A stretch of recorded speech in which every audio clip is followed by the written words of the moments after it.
যুক্তরাষ্ট্ৰৰ ৰাজধানী ৱাশ্বিংটনৰ হিলটন হোটেলত white house সাংবাদিকসকলৰ বাৰ্ষিক নৈশভোজত গুলিৰ ঘটনা ঘটে। শনিবার রাতিয়ে অনুষ্ঠান চলাকালীন এক ব্যক্তি সিক্রেট সার্ভিসের এক সদস্যর দিকে শটগানত গুলি চালায়।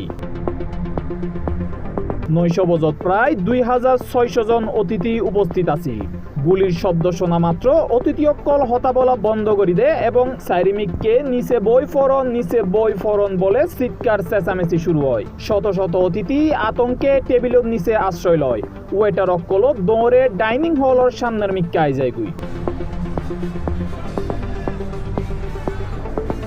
মার্কিন প্রেসিডেন্ট ডোনাল্ড ট্রাম্প ও ফার্স্ট লেডি মেলানিয়া ট্রাম্প অনুষ্ঠানত অংশ লইল। ঘটনার পর তারা মঞ্চর পিছনে নিচু এনে আশ্রয় লইল। সিক্রেট সার্ভিসের সদস্যসকল দ্রুত তারারে নিরাপদ স্থানে সরাই লই যায়। প্রতিরক্ষা মন্ত্রী পিট হেগসেথ সহ প্রশাসনের অন্যান্য ঊর্ধ্বতন কর্মকর্তাসকল তারারে নিরাপদে সরাই লই যায়।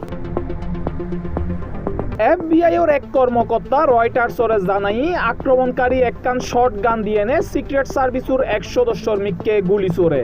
ওই সদস্য বুলেট প্রুফ জ্যাকেট পরি থাকানোর হারণে গুলি বে জ্যাকেটত লাগি, যার হারণে তার হন হতিনুময়। বিবিসির নিজস্ব সংবাদদাতা ঘটনাস্থলত ঠাই এনে নিশ্চিত গজ্জি ট্রাম্পরে দ্রুত কক্ষতুন বাইর করি লওয়া হই এবং 1 মিনিটের মধ্যেই বিয়া কিছু নিয়ন্ত্রণত আসছিল। International desk C+ TV।